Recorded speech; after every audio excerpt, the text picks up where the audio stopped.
जय माता दी दोस्तों। वर्ल्ड बेस्ट मैजिक में आपका हार्दिक स्वागत है। कैसे हैं आप सब? ये बताने के लिए कमेंट बॉक्स में जय माता दी जरूर लिखें। दोस्तों, आज हम सुनेंगे 16 सोमवार की व्रत कथा, जो इस प्रकार है।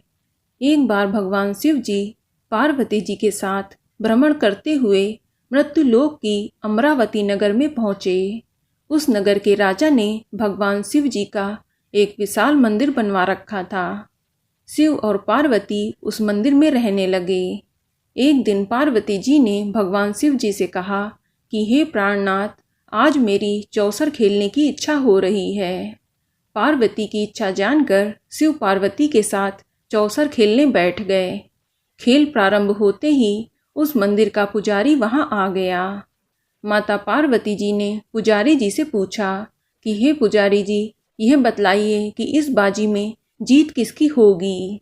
तो पुजारी ने कहा कि महादेव जी की, परंतु चौसर में शिव जी की पराजय हुई और माता पार्वती जी जीत गईं।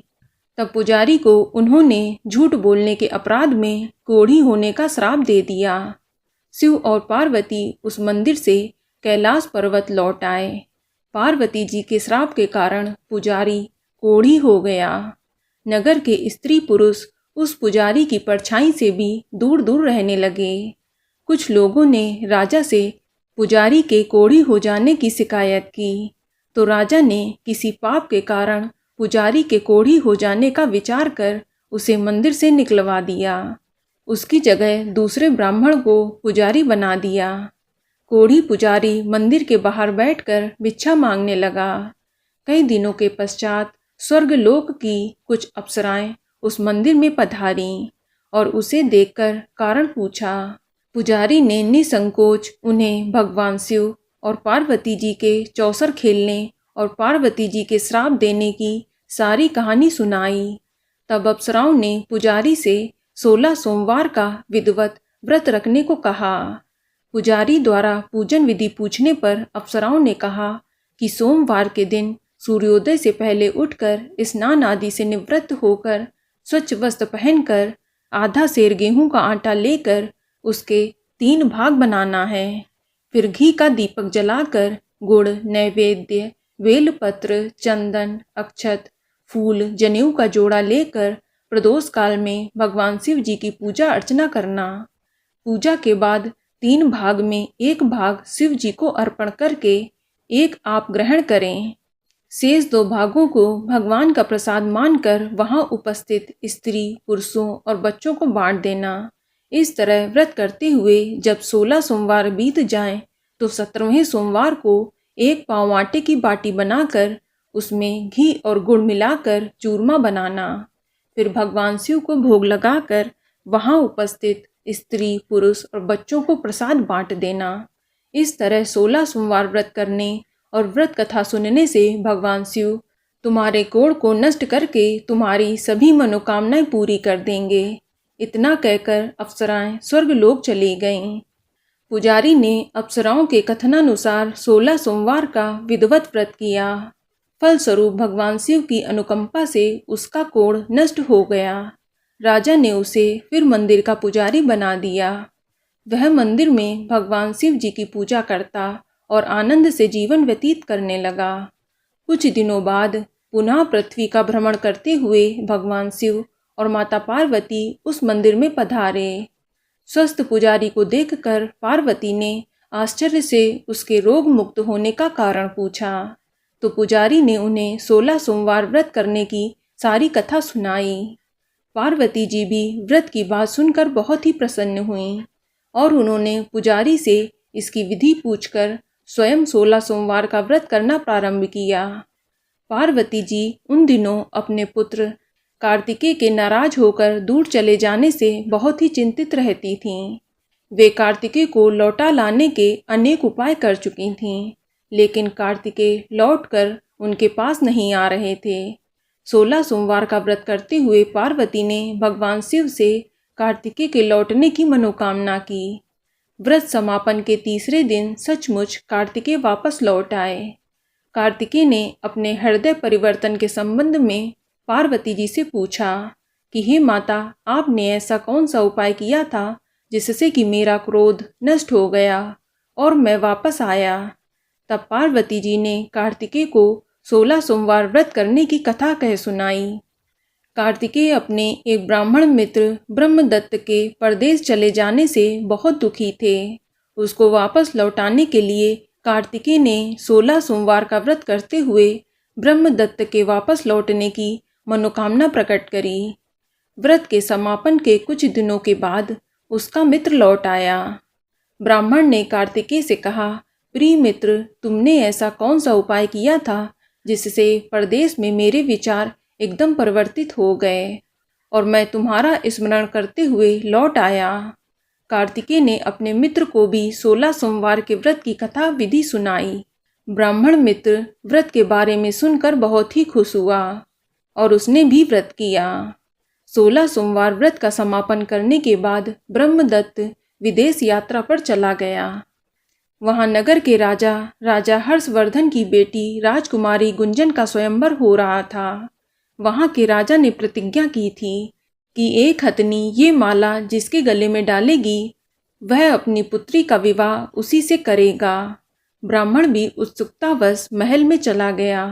वहां कई राज्यों के राजकुमार बैठे थे।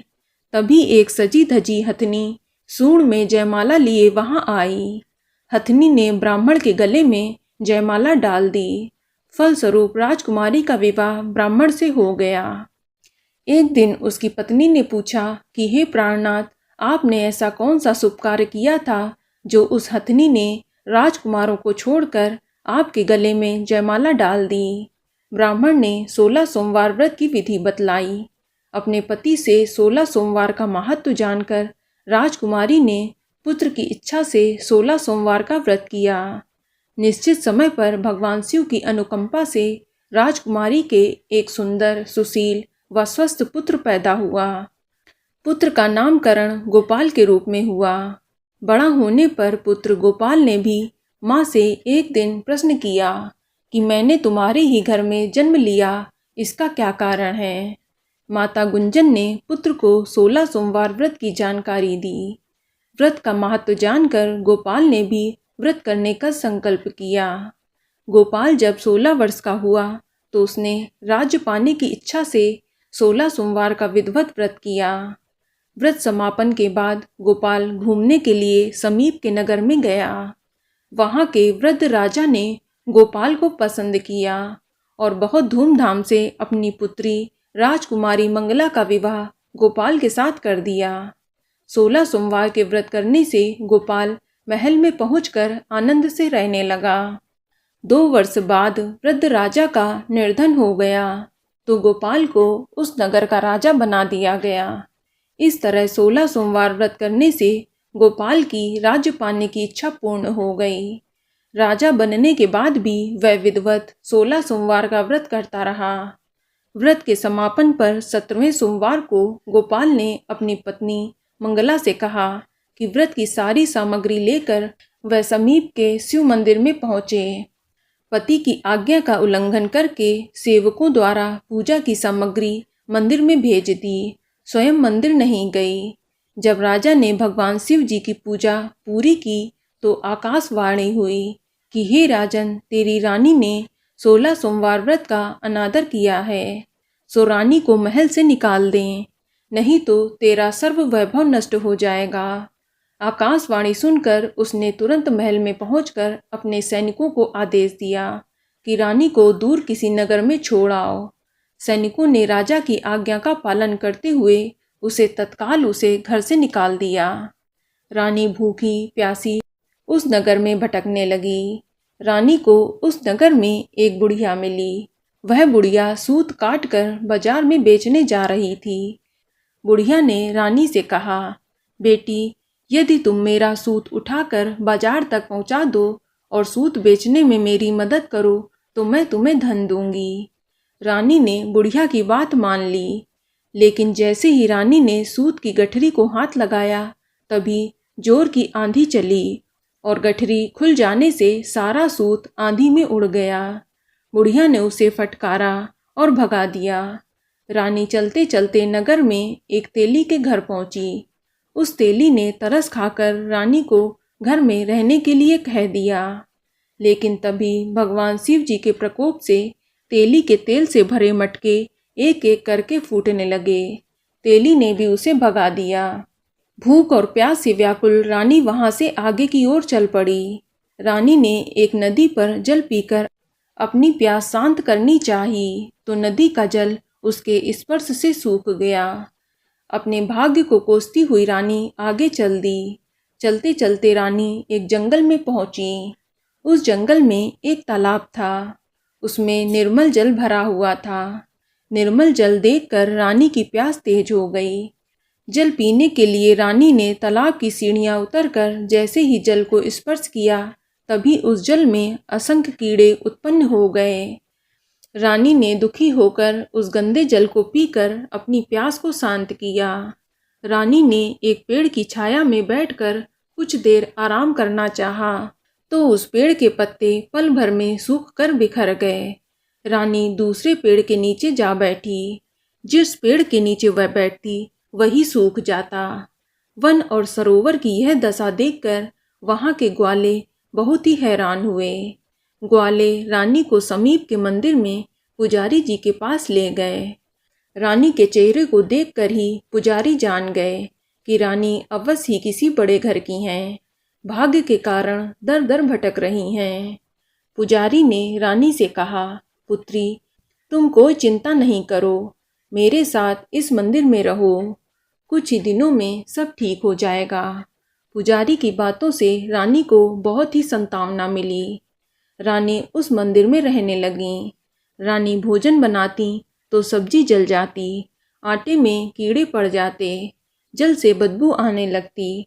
पुजारी भी रानी के दुर्भाग्य से बहुत चिंतित होते हुए बोले कि हे पुत्री, अवश्य ही तुमसे कोई अनुचित काम हुआ है जिसके कारण देवता तुमसे नाराज हैं।